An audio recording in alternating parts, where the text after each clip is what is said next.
Al comenzar el capítulo 3, podemos llamarlo el Evangelio de las puertas de Jerusalén. Y en el versículo 1 de este capítulo 3 de Nehemías leemos: Entonces se levantó el sumo sacerdote Eliasib, con sus hermanos los sacerdotes, y edificaron la puerta de las ovejas. Ellos arreglaron y levantaron sus puertas hasta la torre de Amea, y edificaron hasta la torre de Ananeel. Aquí tenemos la puerta de las ovejas. Esta es la puerta donde todo comenzó. Esta es la puerta donde el Señor Jesucristo llegó a Jerusalén. Tenemos el relato que en cierta ocasión Él pasó a través de esa puerta y llegó al estanque de Betesda. Quizás usted recuerda eso, allá en Juan capítulo 5. Pensamos francamente que cada vez que Él entraba a Jerusalén, hasta la entrada triunfal, siempre lo hizo por la puerta del este. Algunos se han equivocado al identificar esta con la puerta de oro. Se oye decir que, ya que la puerta del este está cerrada, bloqueada en el día de hoy, que no será abierta hasta que Jesucristo pase por esa puerta. Y esa no es la puerta de la que Él está hablando. Habla de la puerta de oro. La puerta de oro es la puerta hacia el templo, y esa es la puerta que será abierta para Él, y que le permitirá el acceso hasta el lugar santísimo. Pero la puerta de las ovejas es la que fue utilizada para entrar los animales que iban a ser sacrificados, y esa es la puerta por la cual entró el Señor Jesucristo. Pensamos que lo que Él estaba haciendo era representar, por así decirlo, una parábola viviente. Juan el Bautista lo había dicho en Decápolis cuando él señaló al Señor Jesucristo y dijo: «He aquí el Cordero de Dios que quita el pecado del mundo». Luego Él lo identifica nuevamente diciendo: «He aquí el Cordero de Dios». Es que Él es el Cordero de Dios en su persona y en su obra. Él quita el pecado del mundo. De modo que en este cuadro de la puerta de las ovejas, usted tiene la cruz de Cristo. Aquí es donde uno comienza con Dios, y ese es el único punto donde usted puede comenzar, amigo oyente, en la cruz. Dios no nos pide ni a usted ni a mí nada hasta cuando lleguemos a Cristo y le aceptemos como nuestro Salvador personal. Hasta cuando nosotros lleguemos a esa cruz, Dios no tiene nada que decirnos. Él no tiene nada que decir al mundo de su vida o de su servicio. Él no le está pidiendo nada hasta cuando usted llegue a Cristo y confíe en Él. Dios le está diciendo al mundo perdido hoy solamente una cosa: ¿qué hará usted con mi hijo que murió por usted? Y hasta cuando usted responda esa pregunta, amigo oyente, Él no tiene nada más que decirle. Si usted lo rechaza y dice: bueno, yo no quiero aceptarle, entonces Dios no le está pidiendo nada. Creemos que eso es bien claro. Ahora, creemos que esto debería hacerse mucho más claro aún, especialmente por radio. Si usted es una persona incrédula, y usted rara vez puede escucharnos diciendo algo para apoyar este programa, quisiéramos decirle que en este día no le estamos dirigiendo la palabra a usted, sino que le estamos hablando a los creyentes en Cristo, en especial cuando decimos algo en cuanto al apoyo del programa, porque Dios no le está pidiendo a usted, amigo oyente, absolutamente nada. Él no quiere nada de usted, por el contrario, Él tiene algo que darle a usted. Su Hijo murió por usted, y la puerta de las ovejas aquí nos representa esto. Todo comienza en la puerta de las ovejas. Ahora notemos lo que sigue diciendo después Nehemías. El versículo 2 de este capítulo 3, en su primera parte, dice: «Junto a ella edificaron los varones de Jericó». Ahora Jericó es el lugar de la maldición, y eso está al lado de la puerta de las ovejas. Esto es algo interesante. Los hombres de Jericó llegaron desde el valle del Jordán. Ellos subieron, y este lugar era el que más cerca les quedaba. Por tanto, edificaron el muro al lado de la puerta de las ovejas. Cuando uno viene desde el Monte de los Olivos, en el camino de Jericó, puede apreciar que esto está allí mismo. El pináculo del templo y el área del templo estaban allí. Allí es donde ellos edificaron, al lado mismo de la puerta de las ovejas. Usted sabe que fue en Jericó donde se pronunció la maldición. Fue a Josué a quien se le dijo en el capítulo 6, versículo 26 del libro de Josué: «Maldito delante de Jehová el hombre que se levantare y reedificare esta ciudad de Jericó». Y en los días de Acab hubo uno que la reedificó, y la maldición cayó sobre él y sus hijos. Era la ciudad de la maldición. Amigo oyente, usted y yo vivimos en un mundo que ha sido maldito a causa del pecado. Todo lo que debemos hacer para darnos cuenta de esto es mirar a nuestro alrededor.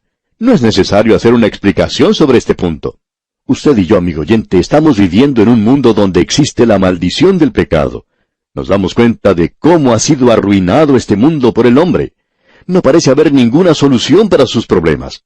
Y hay aquellas personas que están ubicadas en la actualidad en posiciones de influencia, que no son creyentes en Cristo y que están diciendo que los problemas de hoy en día están más allá de las soluciones que pueden ser presentadas por el hombre. De modo que usted y yo, amigo oyente, vivimos en un mundo maldito. La maldición del pecado está sobre él. Y solo la cruz de Cristo, solo la muerte de Cristo en la cruz puede quitar el juicio, el castigo del pecado de su vida y de la mía. Porque el alma que pecare, esa morirá, dice la Escritura. Amigo oyente, ese es el castigo que está pendiente sobre usted y sobre mí. Cristo puede sufrir eso por usted. Si usted no le ha confiado su vida todavía, lo puede hacer ahora mismo. Continuando ahora con nuestro estudio, leemos en el versículo 3 de este capítulo 3 de Nehemías: los hijos de Senaa edificaron la puerta del pescado. Ellos la enmaderaron y levantaron sus puertas con sus cerraduras y sus cerrojos. Ahora aquí tenemos la puerta del pescado. Y esta puerta era donde los pescadores traían el pescado del Mediterráneo y del río Jordán, así como también desde otros lugares. A ellos les gustaba comer mucho pescado en esos días, y la puerta del pescado era una puerta que no sería muy difícil de ubicar, amigo oyente. Su propio olfato le podía guiar a la puerta del pescado. Ahora, ¿de qué nos habla esta puerta del pescado? Bien, el Señor Jesucristo les dijo a aquellos que le seguían: os haré pescadores de hombres. Una vez que ellos comprendieron todos los aspectos del Evangelio, Él les dijo: quedaos vosotros en la ciudad de Jerusalén hasta que seáis investidos de poder desde lo alto. Ellos necesitaban ser bautizados por el Espíritu Santo, que el Espíritu Santo viviera en ellos y que fueran regenerados y llenos del Espíritu Santo. Y en el día de Pentecostés, ellos fueron colmados con el Espíritu Santo. Ahora ellos eran pescadores, no pescando ya en el mar de Galilea, sino pescando en el mundo entero. Y hoy eso es lo que Dios le está diciendo a los suyos, a los que le pertenecen. Él no le está pidiendo nada al hombre que aún no ha sido salvo, que salga y sea pescador de hombres. ¿Cómo puede serlo? Ni siquiera sabría de qué está hablando. Pero Él le está diciendo hoy a los suyos, a los que ha salvado, les está diciendo: yo quiero que ustedes sean pescadores de hombres. Amigo oyente, creemos que en el día de hoy, y repetimos, todos nosotros podemos hacer las cosas de una manera diferente. No estamos de acuerdo con aquellas personas que dicen que uno tiene que ir y golpear en cada puerta que encuentra. No creemos que todos podamos hacer eso. Pensamos que algunas personas pueden estar erradas al hacerlo. Dios no les ha dicho a ellos que lo hicieran, y creemos que hay personas que en el día de hoy pueden hacer las cosas de una manera distinta.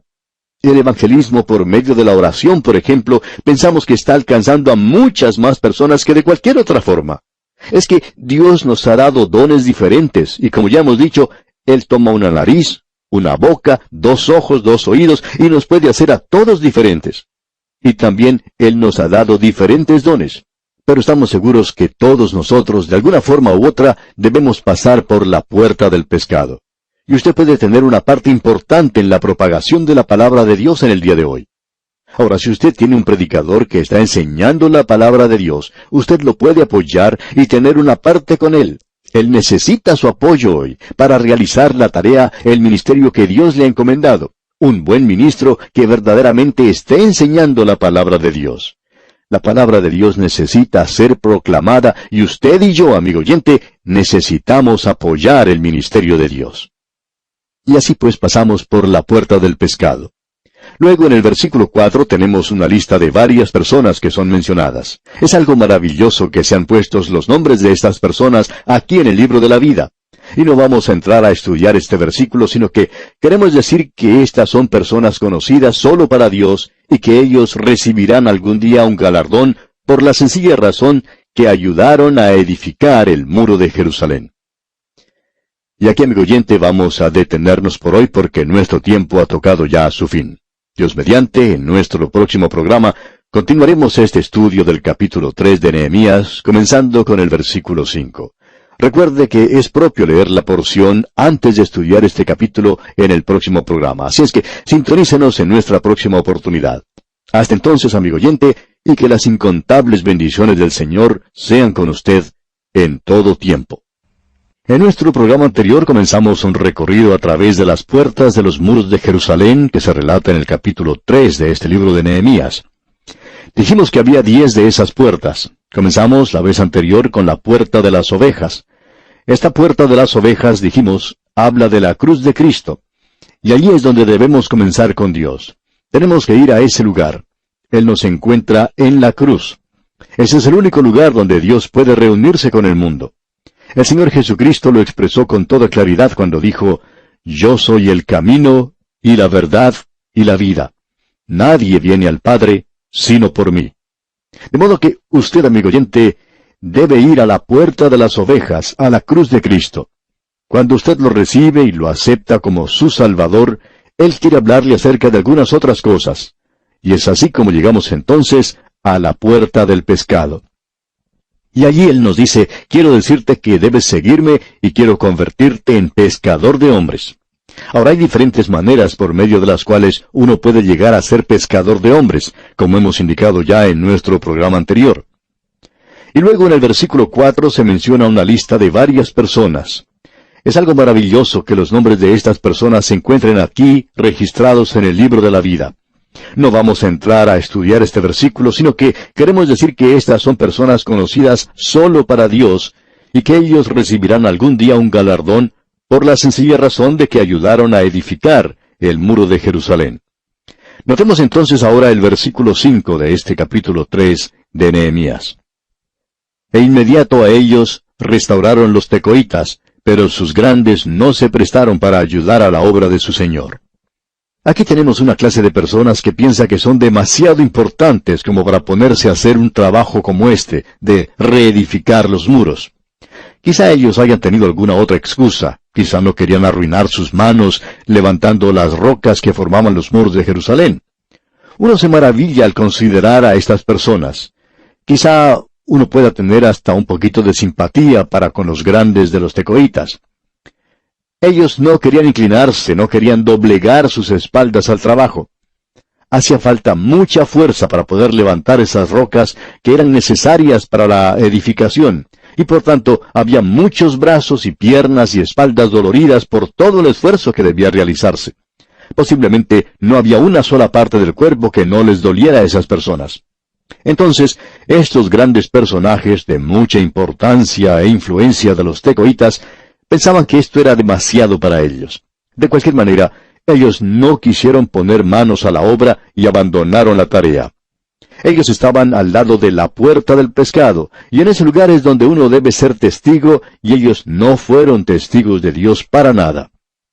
Amigo oyente, yo no sé cómo es con usted, pero no me habría gustado a mí estar en un grupo como ese. No me hubiera gustado tener que haber sido mencionado en la palabra eterna de Dios como una persona que no hizo lo que Él me pidió que hiciera.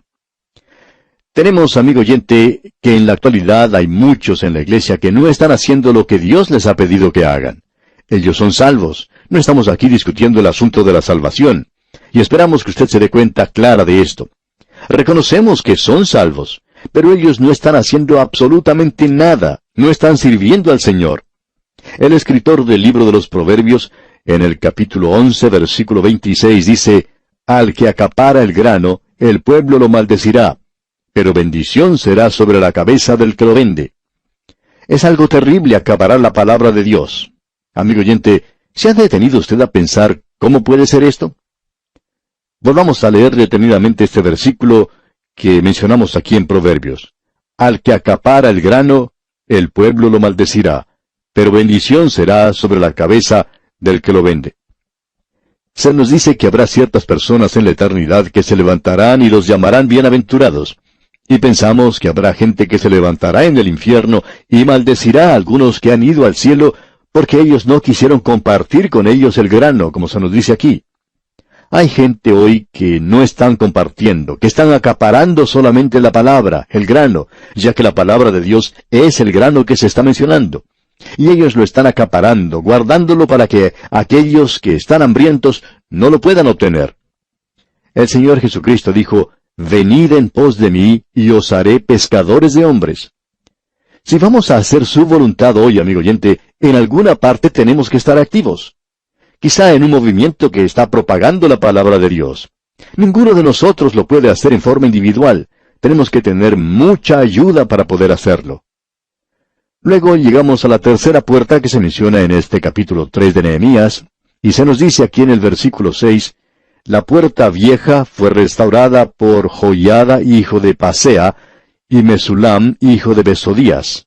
Ellos la enmaderaron y levantaron sus puertas con sus cerraduras y cerrojos. Hemos notado aquí que se menciona la puerta vieja. Cuando uno visita la ciudad de Jerusalén y observa las puertas, quizás se pregunte, ¿cuál de ellas es la puerta vieja? Porque todas lucen como puertas viejas. Pero esta fue llamada la puerta vieja, y es una de las que había estado allí desde el mismo comienzo, y este grupo de personas la repararon.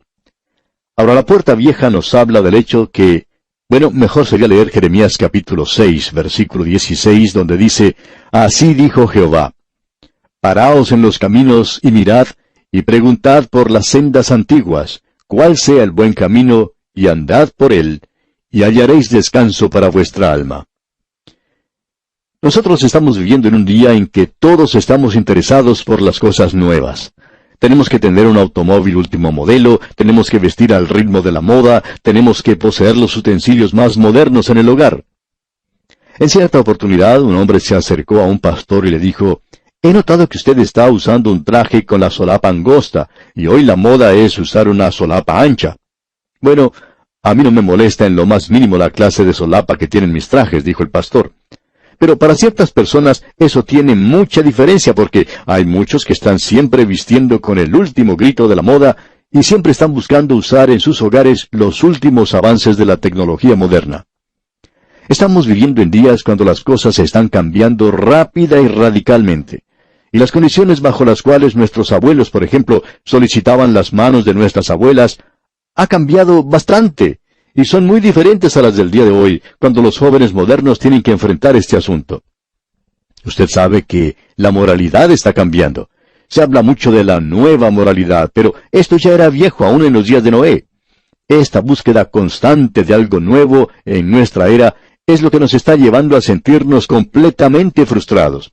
Y eso es lo que ha llevado a muchas personas a encontrarse en un callejón sin salida, sin ningún propósito en sus vidas. Y lo que nosotros necesitamos es lo que Jeremías nos dice, buscad los caminos antiguos. En ellos hallaremos descanso para nuestras almas. Gran cantidad de personas está corriendo de aquí para allá a los psiquiatras buscando esto y aquello, tratando de obtener lo más nuevo en esta cosa y en aquella otra.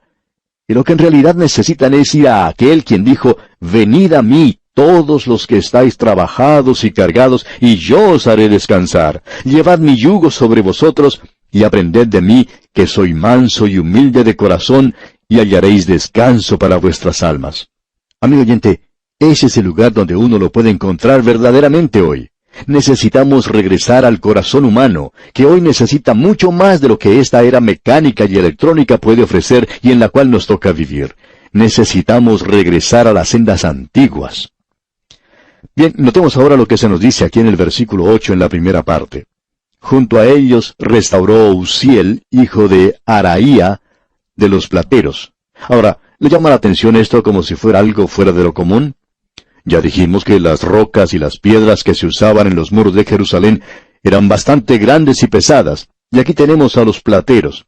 Bueno, por lo general estas personas trabajaban sentadas y con piezas de tamaño bastante pequeño.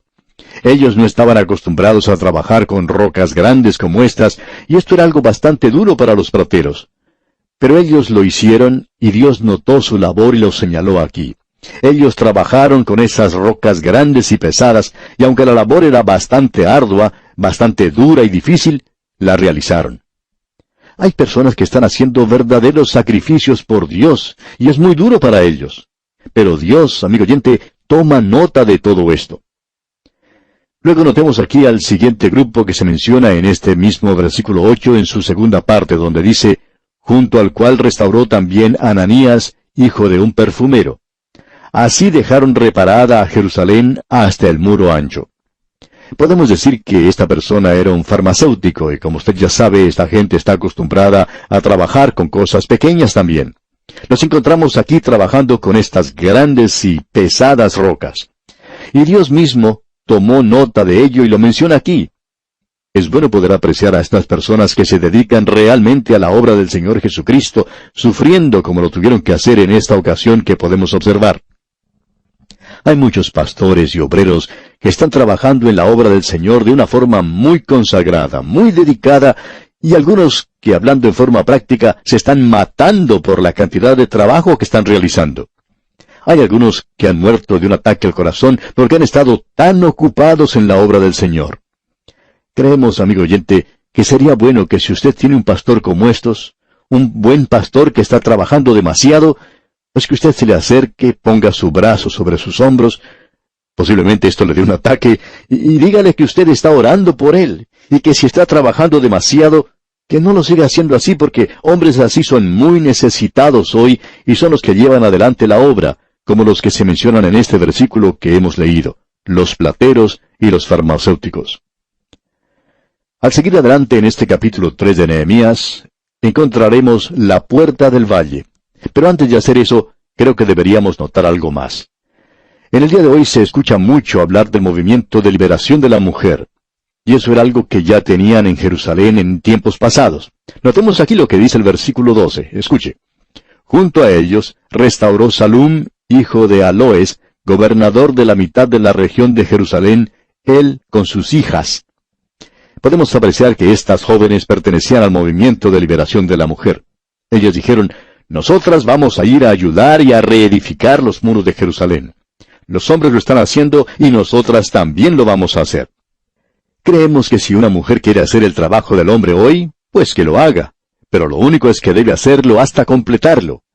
Debemos decir que la libertad llegó y estas jóvenes muchachas han salido a hacer la obra de Dios. Ahora no creemos en mujeres predicadoras. Tenemos cierta alergia hacia ellas. Hemos llevado por mucho tiempo una lucha amigable con las mujeres que son predicadoras. Muchas de ellas, cuando nos escriben, nos dicen que están orando por nosotros porque piensan que nuestro punto de vista es demasiado limitado, pero no pensamos que sea así. Se cuenta de cierto predicador que en cierta ocasión se encontraba caminando por un parque con un amigo y observó a una mujer que estaba predicando. Su amigo le dijo, ¿no es una vergüenza ver a una mujer predicando? A lo cual el predicador contestó, es una vergüenza que no haya un hombre que tome su lugar. Hay algunas misioneras en América del Sur, por ejemplo. Una de ellas escribió una vez diciendo, he sido enviada a este lugar donde no hay ningún hombre que pueda predicar y me veo obligada a hacerlo yo misma. Me pregunto si estoy haciendo algo incorrecto. Y se le escribió diciéndole, usted debe seguir predicando hasta que el Señor envíe a un hombre que pueda hacerlo. Y oraremos para que el Señor envíe un hombre para que ocupe ese lugar. Claro, ella debía realizar esa tarea mientras no hubiera un hombre capacitado para llevarla a cabo. Y eso es lo que vemos aquí. Estas jóvenes y este hombre que aparentemente no tenía ningún hijo varón, están ayudando a reedificar los muros de Jerusalén y Dios tomó nota de ello, y lo menciona en este pasaje. Ahora en la primera parte del versículo 13 se nos dice, la puerta del valle la restauró Anún con los moradores de Zanoa. Detengámonos aquí por un momento y vamos a observar algo de esta puerta, la puerta del valle. Esa es la puerta que permitía la salida de la gente que estaba en Jerusalén hacia abajo, hacia el valle. Y podría haber estado en cualquier lado de la ciudad porque es necesario descender al valle para salir de Jerusalén. Y esa es la puerta a través de la cual muchos de nosotros somos llamados a salir. Pensamos en el valle de sombra de muerte y creemos que todos estamos caminando en esa dirección. Eso es lo que David quiso decir. En nuestra vida, es como si nosotros estuviéramos caminando por un angosto callejón, cada vez más angosto, hasta que, si el Señor no viene antes, uno debe pasar a través de esa puerta del valle. Pero también tiene su lado práctico. Es la puerta de la humildad. Dios muchas veces nos tiene que guiar por medio de problemas y dificultades para que podamos aprender alguna lección. Se nos dice que la fe desarrolla en nosotros diferentes virtudes, y una de ellas es la humildad de corazón. Cuando el apóstol Pablo les escribió a los colosenses, les dijo que deberían vestirse como escogidos de Dios, de humildad, de mansedumbre. Esto es algo que uno no puede cultivar, no se lo puede poner uno por sí mismo. Tiene que venir de adentro, es decir, es el fruto del Espíritu Santo. Un hombre dice, ¿sabes? He estado tratando. Él le dice a un amigo, he tratado de ser humilde y creo que por fin he logrado serlo. A lo que su amigo le responde, bueno, ahora tienes que estar muy orgulloso de eso, ¿verdad? Y él le dice, así es. Nosotros tenemos que ser hechos humildes, amigo oyente, por medio del Espíritu de Dios. Se cuenta la historia de cierto joven predicador que estaba estudiando para entrar al ministerio y a quien habían invitado a predicar. Él nunca lo había hecho antes. Él pensaba que, ya que él era el estudiante más brillante de su clase, pues que no tenía necesidad de mucha preparación para su sermón. Pero cuando subió al púlpito y observó a la congregación, todo se tornó en confusión para él. Se dio cuenta que era mucho más fácil escribir un sermón en un papel en su casa que el presentarse ante el público y predicarlo. Y él se asustó bastante y se olvidó de todo lo que podía haber sabido alguna vez. Cuando terminó su sermón, bajó del púlpito sintiéndose bastante triste y apesadumbrado, ciertamente muy humilde. Cuando él bajó, se le acercó una ancianita que había observado todas sus acciones desde el momento en que había tomado el púlpito hasta que terminó de hablar y le dijo, joven, si usted hubiera subido al púlpito en la forma en que bajó de él, entonces usted hubiera bajado en la forma en que subió.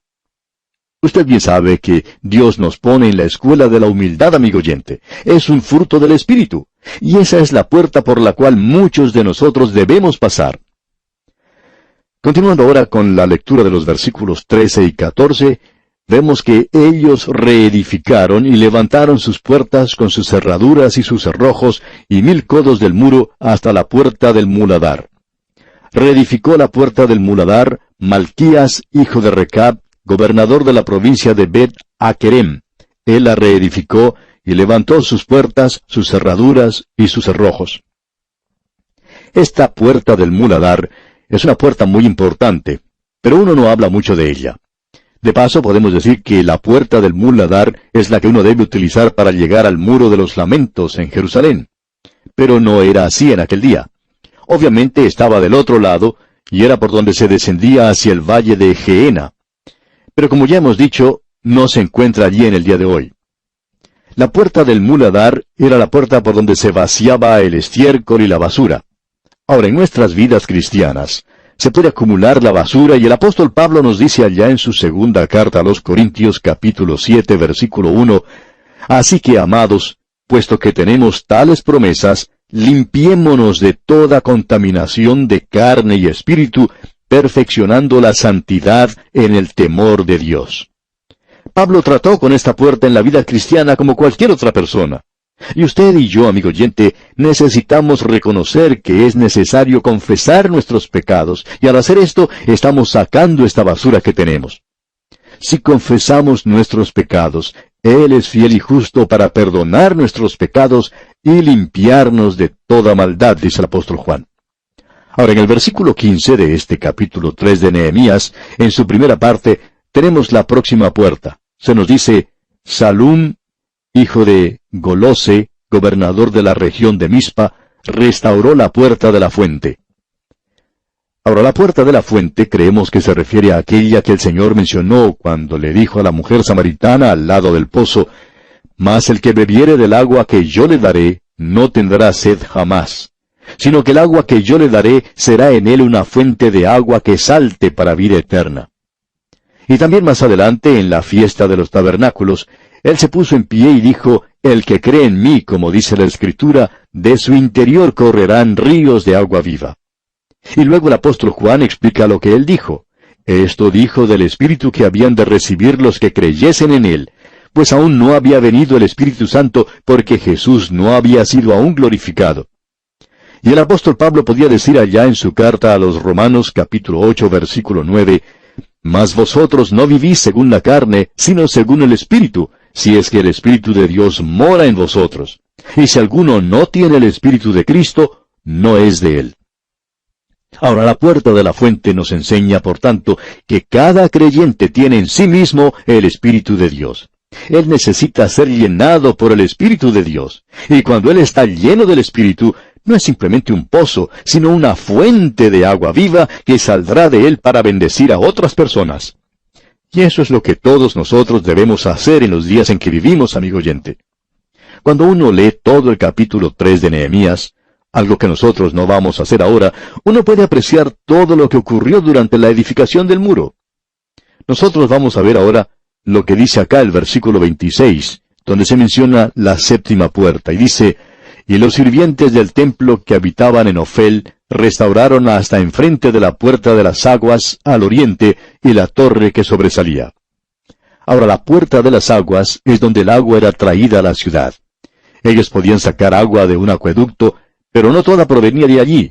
Algo del agua era traída a la ciudad a través de la puerta de las aguas. Ahora, ¿de qué nos habla esta puerta de las aguas? Bueno, pensamos que la puerta de las aguas nos habla de la palabra de Dios. Aquí es donde Esdras instaló un púlpito, y eso lo veremos más adelante en este libro. Él puso un púlpito en la puerta de las aguas, y allí leía de la palabra de Dios. La puerta que él utilizó fue simbólica, no fue algo accidental. El Nuevo Testamento creemos que deja esto bien claro cuando habla de ser lavados en agua por la palabra. El Señor Jesucristo dijo a los suyos allá en el aposento alto, «Ya vosotros estáis limpios por la palabra que os he hablado». Y luego en el Evangelio según San Juan capítulo 17 versículo 17 dice, «Santifícalos en tu verdad, tu palabra es verdad». De modo que la puerta de las aguas es la palabra de Dios. Y nosotros estamos tratando de pasar por esa puerta cuando estamos tratando de presentar la palabra de Dios. Necesitamos a personas que se dediquen a llevar el agua a los que la necesitan. Esto es algo realmente maravilloso. Y aquí vamos a detenernos por hoy, amigo oyente, porque nuestro tiempo se ha agotado ya. Continuaremos, Dios mediante, en nuestro próximo programa con la octava, novena y la 10ª puerta, y luego regresaremos a la puerta de las ovejas. Hasta nuestro próximo programa, amigo oyente, que las incontables bendiciones del Señor inunden su vida, es nuestra ferviente oración. Amigo oyente, en estos días estamos recorriendo los muros de Jerusalén y pasando a través de las puertas que estaban en esos muros, como si entráramos y saliéramos a través de cada una de ellas. Había, recordará usted, 10 puertas en esos muros, y hoy vamos a leer en el versículo 28 de este capítulo 3 de Nehemías, y allí se menciona la octava de las puertas. En nuestro programa anterior mencionamos la puerta de las aguas, y esta puerta nos habla de la palabra de Dios. Es una puerta muy importante, y señalamos esto en esa oportunidad.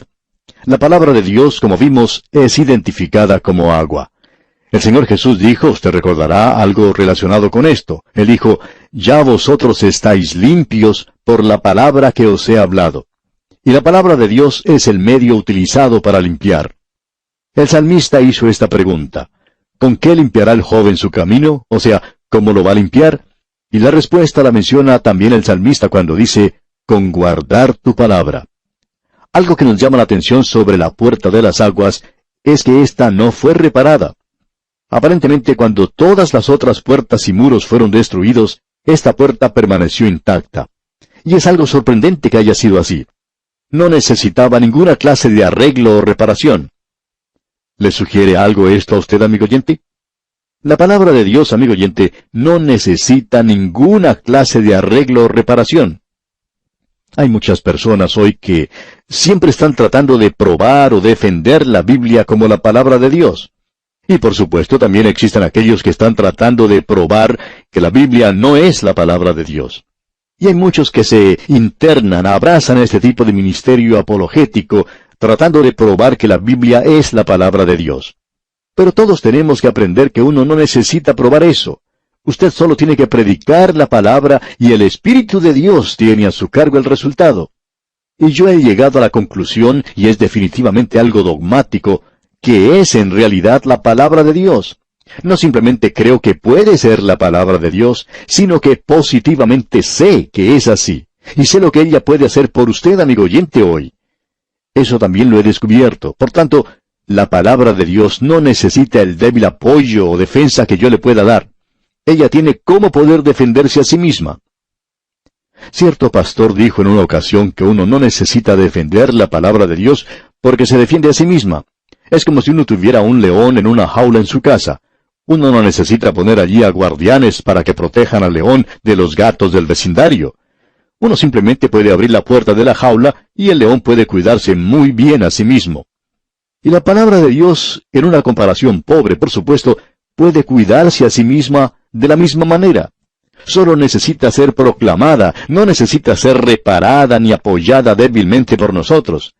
Todo lo que el Señor me pide a mí es que la divulgue, que la predique. Y eso es lo que estamos tratando de hacer por este medio con la palabra de Dios.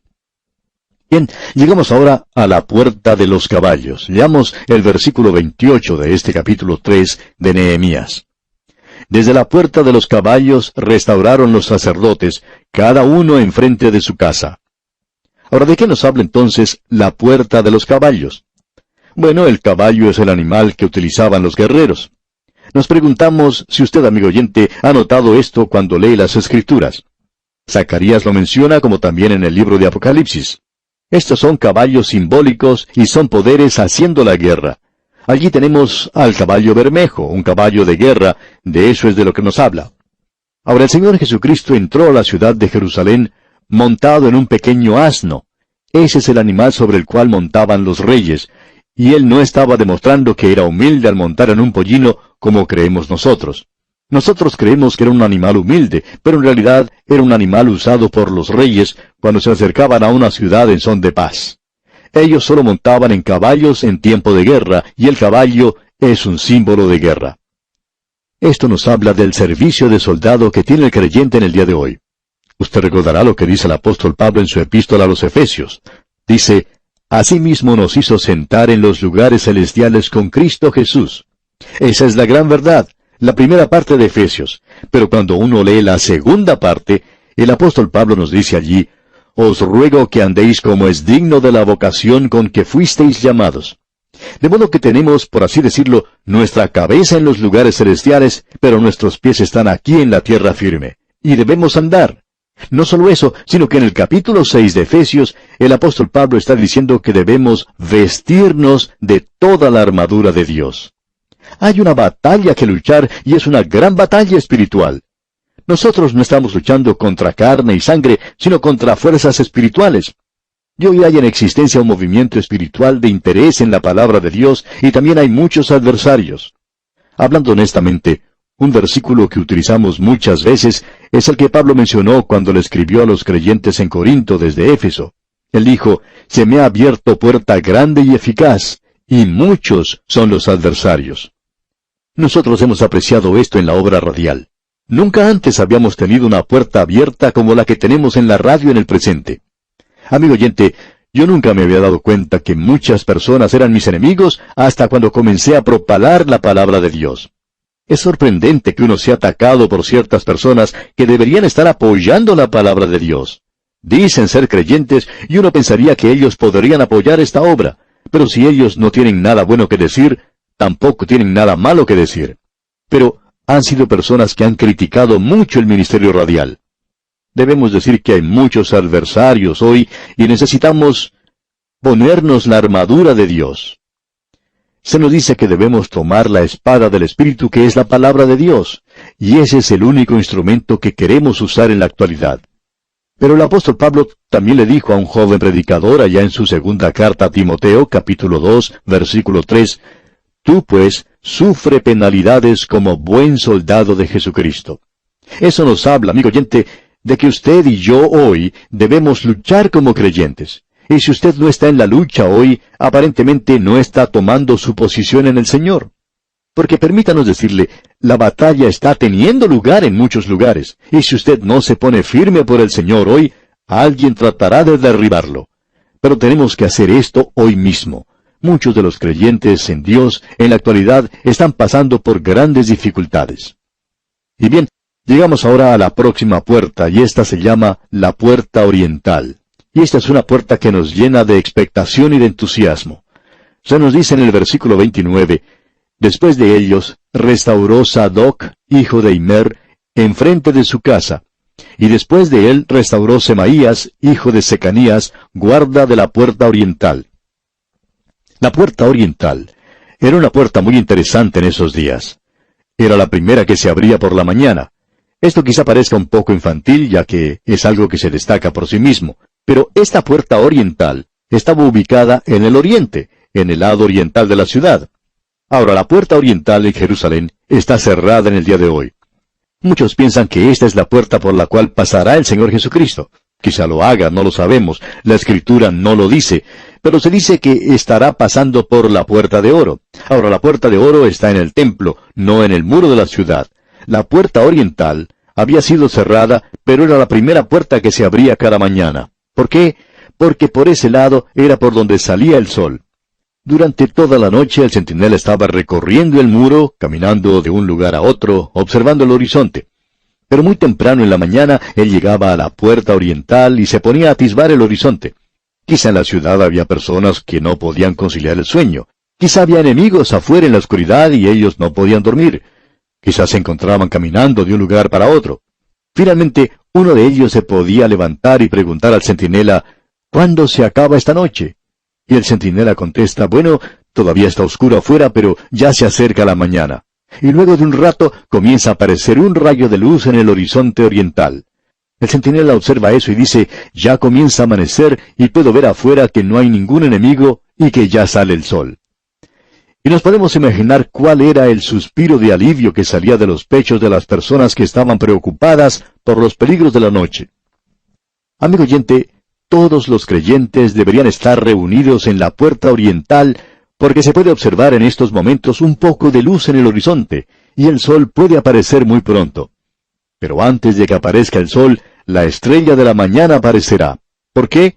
Bueno, allá en la primera carta del apóstol Pablo a los Tesalonicenses, capítulo 4, versículos 16 al 18, leemos, porque el Señor mismo, con voz de mando, con voz de arcángel y con trompeta de Dios, descenderá del cielo, y los muertos en Cristo resucitarán primero. Luego nosotros, los que vivimos, los que hayamos quedado, seremos arrebatados juntamente con ellos en las nubes para recibir al Señor en el aire, y así estaremos siempre con el Señor.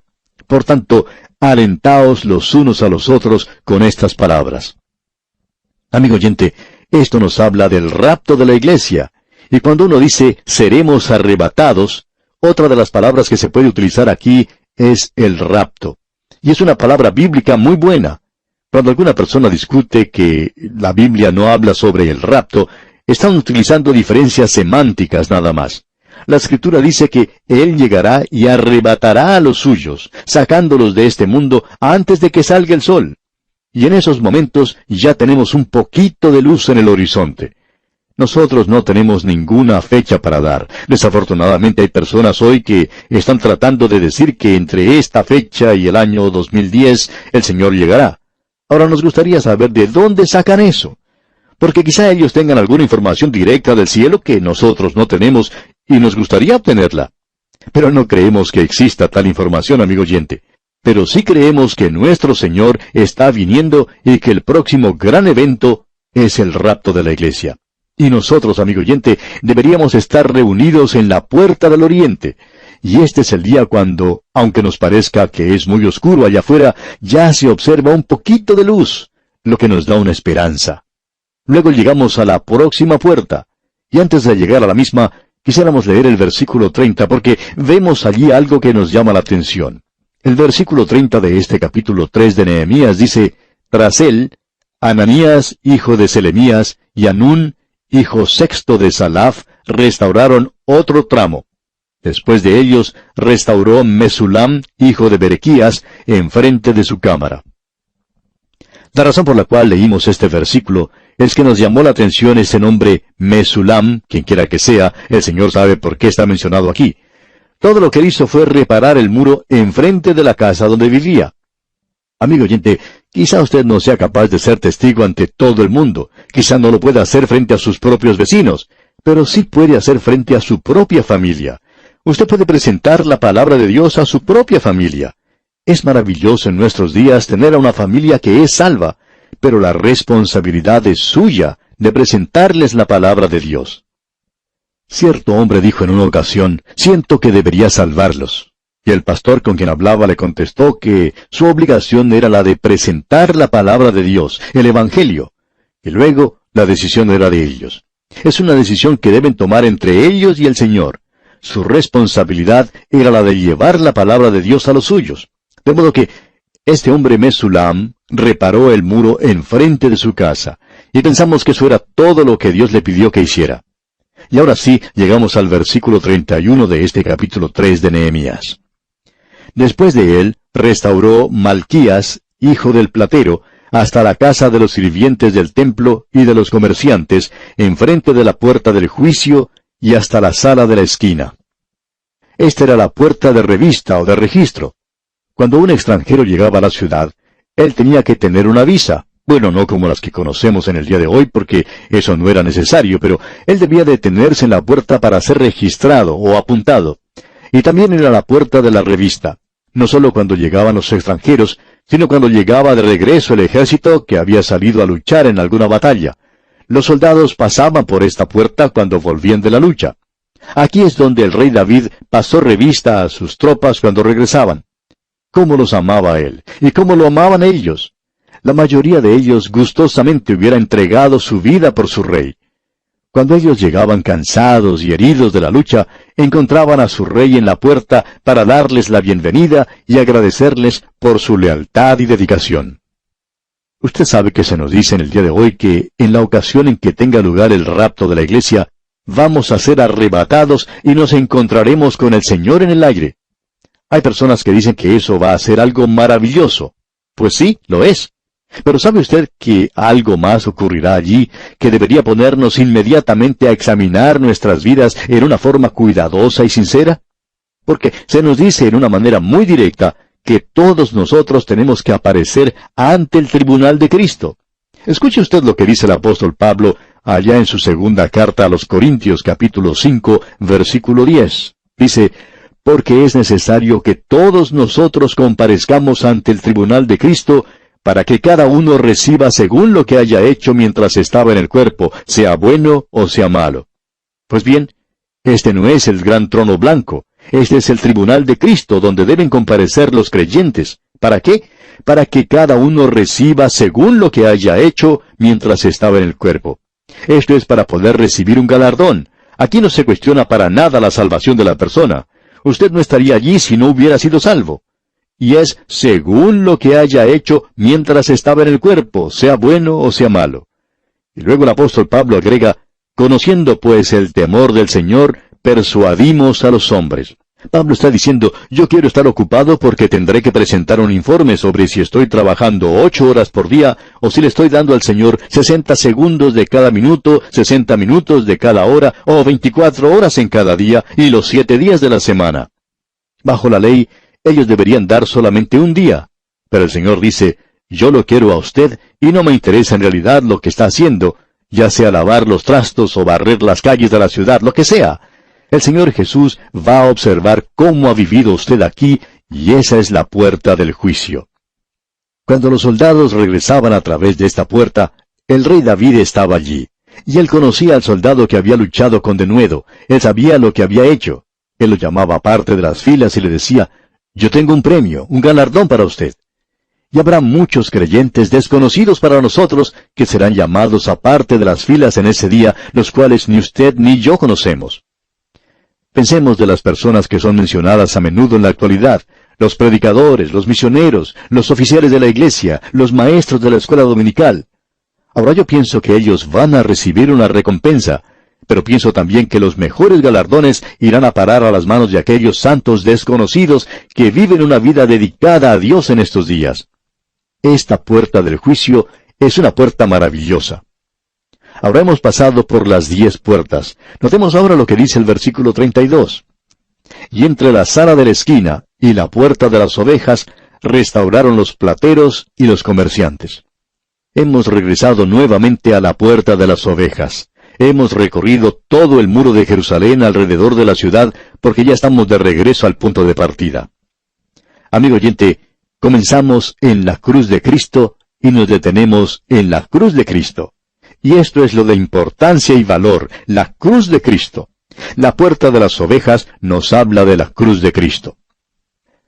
En cierta ocasión un joven se aproximó a un predicador luego de haber finalizado su mensaje y le dijo que tenía que hablar con él. El predicador le pidió que lo acompañara en su camino hacia la estación del ferrocarril. En el camino conversaron y el joven le dijo que no había comprendido bien eso de confiar en Cristo, aun cuando había prestado atención al mensaje. El predicador le explicó nuevamente lo que había dicho sobre el plan de salvación, pero el joven volvió a decirle que él no comprendía eso completamente. El predicador vio que su tren se acercaba y le preguntó al joven si tenía una Biblia. A lo que el joven respondió que no. Entonces él le dijo, aquí tiene mi Biblia. Lea Isaías 53, versículo 6. Cuando usted lea la primera palabra, todos, usted se inclina hacia abajo y lee todo el versículo. Luego, cuando llega a la última palabra, todos, en ese mismo versículo, se puede erguir nuevamente y todo saldrá bien. Entonces tomó la Biblia del predicador mientras éste subía al tren y partió.